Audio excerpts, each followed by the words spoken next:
Hi guys, good afternoon.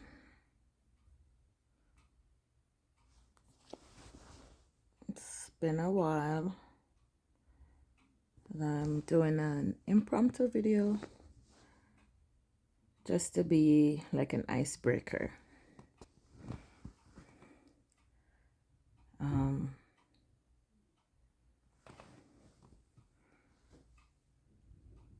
Hope everybody's doing good, as I'm trying to do good myself. And I just decided to do a video today just to, as I said, break the ice. It's been a while. And as you all know, I lost my sister like 7 months ago in August 10th, 2024. So since then I haven't done a video. I've kind of not been in the position to mentally. And this video is just to kind of ease myself back somewhat, because for those who have experienced grief, it does change your life, and things will never remain the same, especially when it's someone that is close to you. And so this video basically is not really speaking about autism, but autism is my world. So with everything that I'm going through, it does affect my life. It also affects my children. So it's been pretty hard, thank God that it has not been worse, in the sense that I've not lost my mind, and I'm able to do my daily routines, my activities of daily living, bathing, clothing, eating, taking care of myself and also my family, especially my children.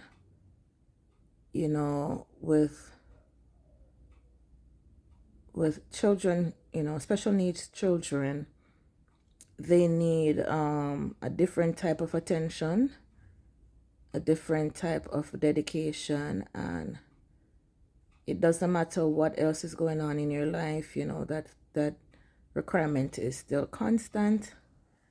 And so I still have to tend to those needs while dealing with my own needs mentally. And people will often tell you what grief is, how to grieve, and how long to grieve for. And may I say that grief is different for everybody. Everybody grieves differently depending on the impact of the loss. It also depends on how close you were to the person. With close relatives, the impact of grief is more detrimental. It's greater than it would be, like, say, a friend or a distant relative, or even a close relative who you have not been in close relationship or contact with. It may not be that great in that sense. And so I hope to just speak about this in this video and in the videos to come, as I ease myself back into to making videos regarding the progress of my children. This video I just wanna to speak about grief. As I was mentioning, grief also, it has different phases and stages, and you can be at the first stage, you can be in the middle, or you can be at the end of the stages and start all over again. So it's not textbook in the sense that it doesn't have to go in that order from A to Z. You can be in the middle and go all the way back from stage one. You know, something can just trigger your memory. You know, you felt like you had a hang on things. You were able to progress through things. You know, you feel like, okay, yes, I've mentally accepted this and I'm ready to move on. I'm ready to focus on something else. But then something happened, a memory or, you know, something. And then you just feel like, man, I'm back at square one. I haven't even accomplished all of this. And it puts you in that state of, I don't want to use the word depression. It just puts you in that state where you're down and you're thinking about your loved one that you lost all over again. And so it is for me. Some days I feel like I'm okay. I can deal with the things that I have to do, because, you know, life don't stop. Life don't stop for you to grieve properly. And I believe this is unfair in the sense that people expect you to carry on. Life expects you to carry on. You are to continue to go to school, to work, continue to take care of your family, just carry on as if nothing happened, or just put that grieving process in the back of your head, back of your mind, and just deal with whatever is in front of you. And I believe that is unfair. However, you know, we can't expect life to stop because of us, but we would appreciate to be afforded the time to grieve properly. But then again, the grieving process may take years. I don't feel like you'll ever complete that phase of grieving. It is continuous, and there will be a point where you're kind of numb to the whole process. So for example, many years would have passed since you've lost your loved one, and you know, you still think about them. You don't really feel that heaviness in your chest and that stabbing sensation that, you know, you've lost this person and you can't live without them. But you'll just feel the loss that, hey, this person is really gone and I can't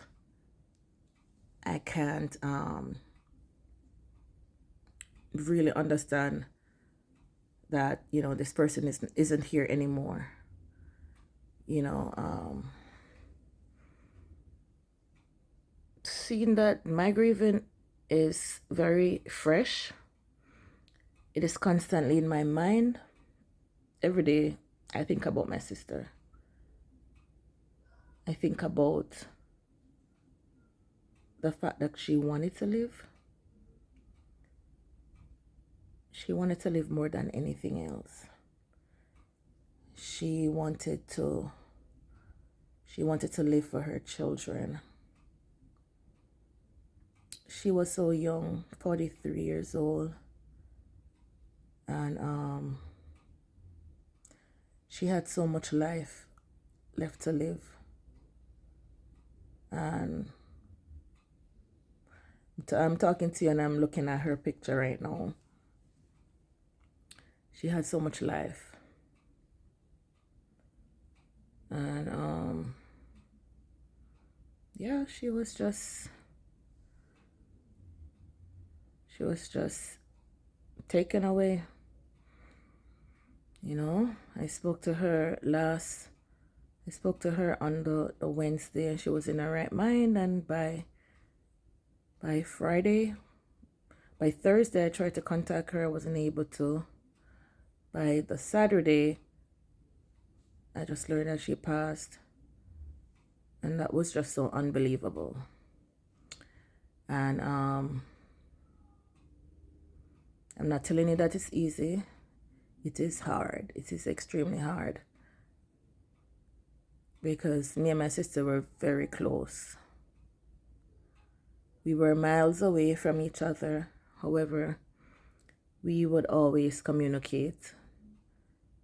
And there are times when I catch myself just, something crossed my mind. I'm like, hey, let me text Terry and ask her about this or that. And then I'm like, wow, she's not here. Several times that would come across my mind that I wanted to reach out to her to ask her advice about something.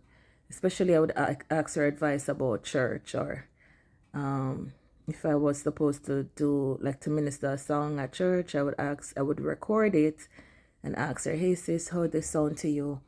And she would do the same thing. If she had a solo to do, she would record it and send it to me. Son, what you think about this? And any little thing that was happening at church, anything, for example, the kids would do any performances or anything like that, she would send it to me. She was so proud of her children. She was a woman of God, put God first. She lived her life for God. And just trying to be as transparent as I can be, because I believe that through this video also I will receive some grace, much more grace and healing. Also, I remember we would share, because I would crochet my hair at times. Whenever I have like my new hairstyle, I would send to her and she would approve. And I remember she said one time, Sanique, when are you going to come to England so I can crochet your hair, girl? And I said to her, Terry, remember, I'm the queen of crochet. I was the one who started doing crocheting before you started. And she's like, oh yeah, for real. That's true. So, we have fond memories of each other, fond memories.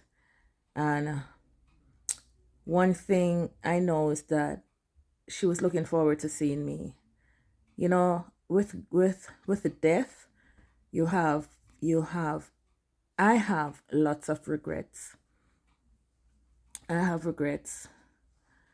I haven't seen my sister in over 20 years. And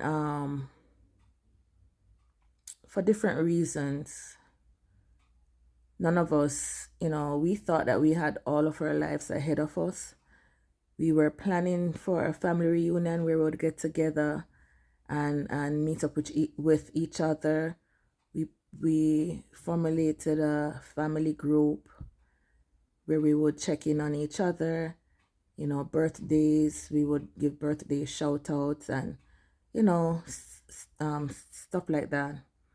And so we were planning a trip where we would have like a family reunion.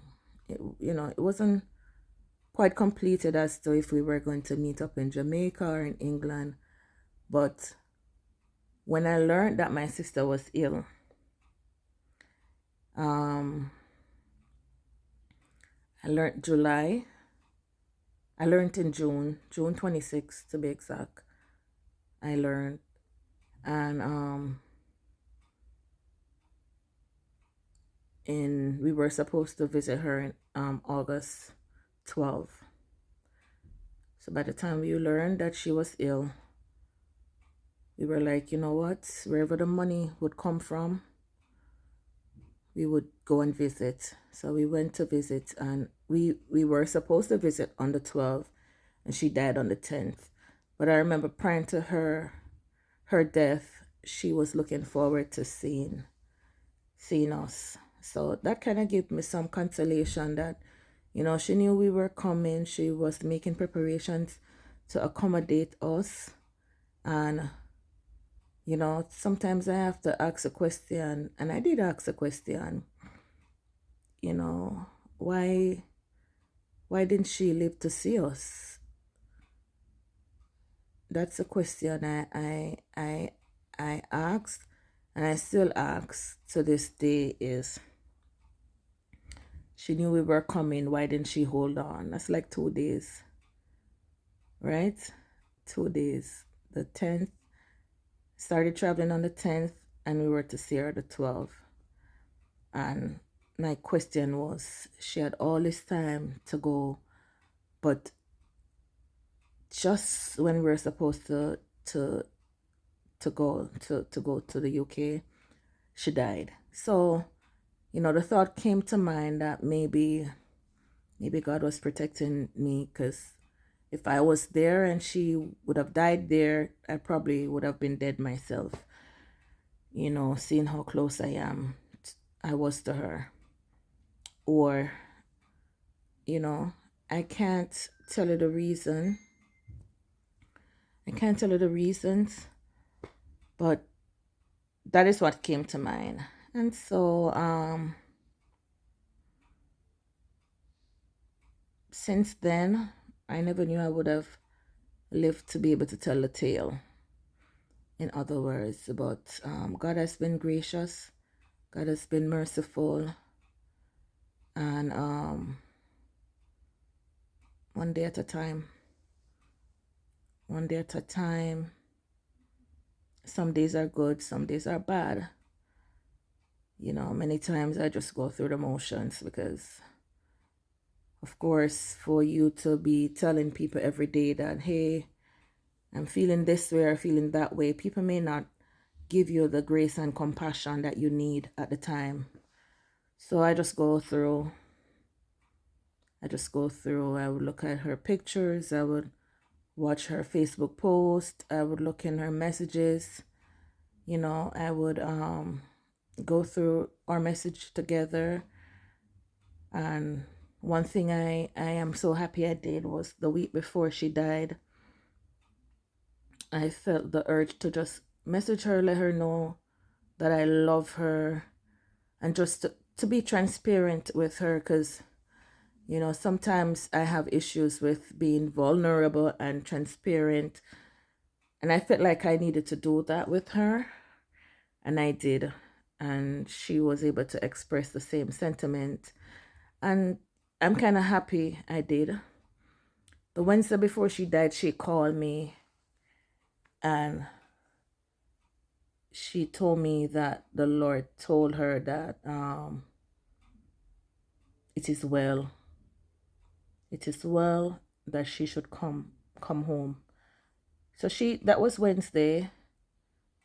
She told me that, and I was like, what is she talking about? I'm like, do you believe what was told to you? And she said yes. And she wasn't afraid. She said, when I said, do you believe what exactly the message was about? And she said, absolutely, I believe it. It is well. And so she accepted I won't even say her fate, but it probably was.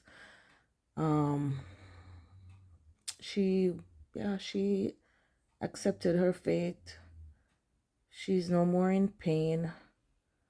She's no longer hurting.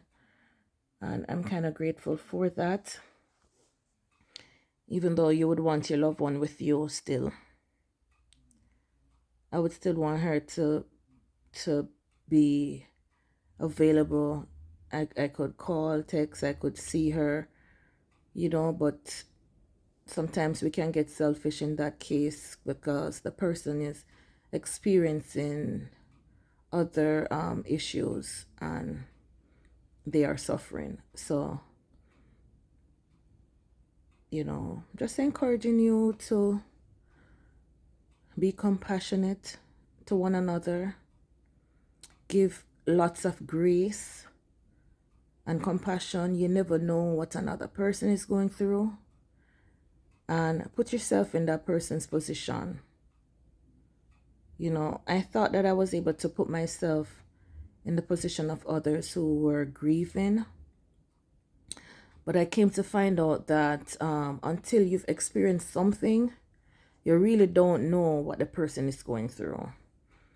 You can imagine that the person is going through this or that based on the feeling that they have expressed, but until you have experienced it, you don't have a clue.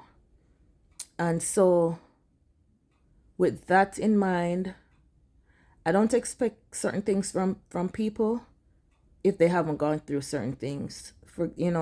So I'm trying to say, for example, me, who I am going through my grieving process, I don't expect another person who have not lost anyone, especially lost anyone that's close to them, to truly understand what I'm going through. I don't expect anything from that person. That person will never understand what I'm going through. It doesn't matter how much I express my feelings. And so I find that I would rather process things on my own, or I'll find someone who has gone through the same issue to, talk things over and so on. And, because of that, I'm able to offer grace, compassion to an individual who are going through the grieving process, who have lost a loved one. I just put myself in that person's shoe. I imagine myself, and I'm currently going through the same thing. And then you won't have any obligations, really, if you would have that mindset that this person has not experienced this, so I don't really have any expectations of them. You'd be fine. You won't have any issues where you're offended by people, or you'll feel like, oh, this person hasn't reached out to me, or this person hasn't said this or that. No, just don't expect anything from anybody, especially the ones who has not gone through what you're going through. And yes, so this video basically is just an icebreaker. I am still going through my grieving process. However, I will not allow my grieving to stop me from sharing the wonderful blessings and progress that my two children are experiencing. They continue to progress. And in upcoming videos, I will definitely give an update. I will give like a recap of what they've gone through thus far, and then just to give an update because it's been a while. And just want to thank you for supporting me. Thank you for supporting these children. What I come to find out is that many people are watching my status. Also, they are watching the videos, but they're just not commenting. And sometimes you would, or I would look at that to say, oh, people not viewing, or people not commenting, and that would get me discouraged. But yesterday I went to church, and there were two pastors visiting from Jamaica, and the wife, I said hello to her, and she acknowledged me. She said, "Hi, Sanique, how are you?" And then, after church, I went to greet them and, wish them a safe flight And she turned and she said to me, every time you post, I pray. Every time you show their progress, I pray for them. I pray for them. And that kind of resonated in me, like, hey, even though people are not saying stuff, people are not responding or replying or whatever, people are still praying. People are still watching behind the scenes and cheering, and regardless, I am still cheering for my children, especially as we approach autism, National Autism Awareness Day on the 2nd, I believe, of April. I'm hoping I'll be able to do a video on that day or run about that time. So let's continue to spread awareness about autism, how it's impacting our children, and ways in which we can assist, ways in which we can be sensitive to others who are experiencing or living with autism. Okay?